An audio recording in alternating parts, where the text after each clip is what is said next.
HOA dues are out of control. I have been a huge talker about why HOAs haven't really kept up with the value of what they're charging. And it's mostly because insurance costs. I get it. Insurance is super expensive right now. There's a lot of runaway things, but a lot of HOAs don't manage their revenues or reserves correctly. And there's a lady that actually will audit an HOA for you before you buy a condo. Costs a couple, $300-400, but I'd rather you walk away from a deal knowing that this HOA is a toxic asset versus something that's a real good value. So what's going on? Why is it so expensive? Insurance, reserves, cost of labor, things have to be maintained, and greed.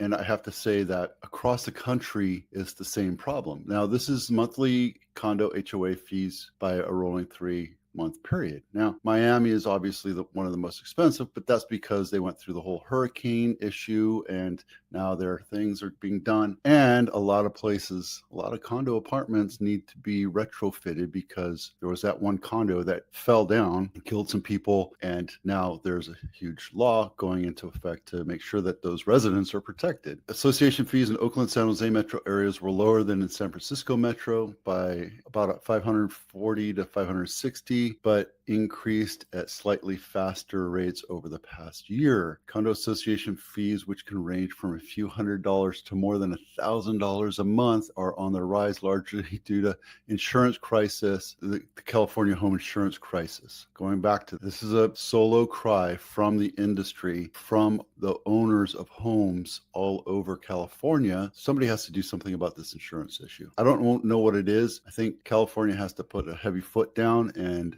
smack them around a little bit. I understand the plight of the insurance companies. They're there to make money. And when they lose money, it sucks for them and the stakeholders and stockholders, but there's got to be a happy medium somewhere. And fair plan is not the right answer because it's way more expensive. Generally, costs of services, so assessment fees need to rise. And when an HOA management company takes on an HOA, a condo association or townhouse association, they look at it, their fee per door. So it used to be nominal. Now it's pretty crazy expensive, but they're in the business to make money too. So there's a lot of overlapping issues that are coming down. I think HOA industry needs to be heavily regulated and looked at not as a tax, but as a lift of burden for those residents to not have to maintain the outside of their house or the lawn or the streets or the sewer or the water. And depending on how the condo association set up, you might have to pay into it. And there's other things that you don't know about that are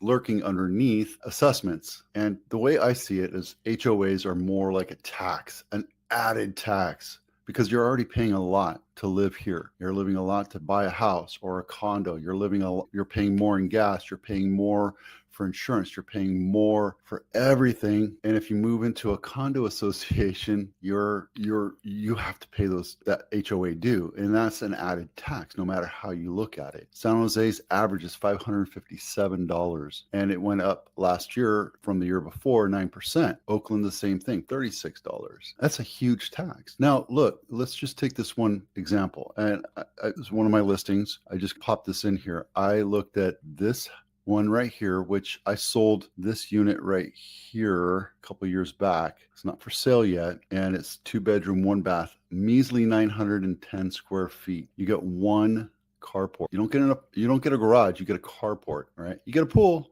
That's great, but that adds to insurance. And look, we're Stonegate Villas, $374 a month. Now, I would say that's a better managed HOA. However, $374 adds a lot to your monthly net, your monthly payment. If you bought this and put 20% down, which is $1,000, your loan is $400,000, and you're looking at a total of $3,400 PITI. That's at 6% interest.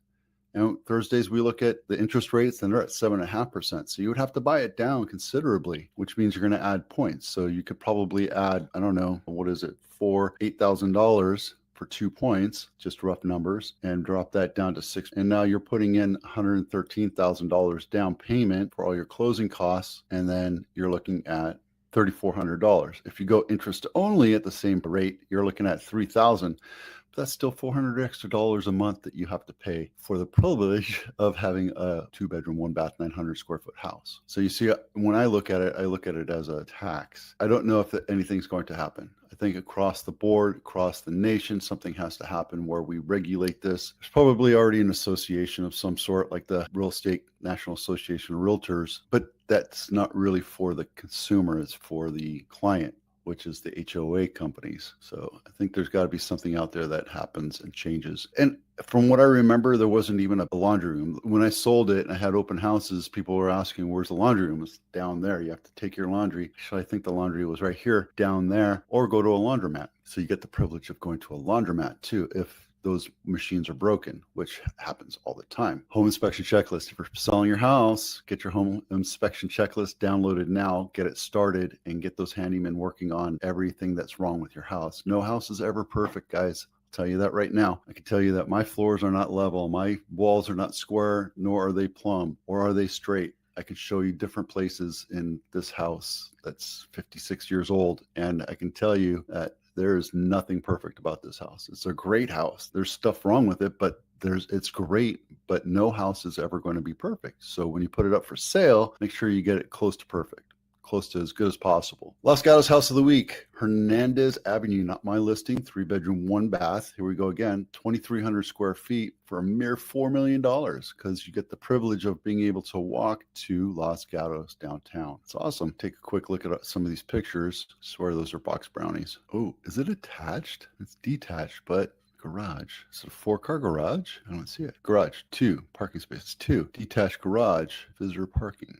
What do you have 4? Maybe it's a 0 lot line. Oh, that's a formal dining. It looks craftsman-y. What does the front look like? Yeah, it's kind of craftsman. It's nice.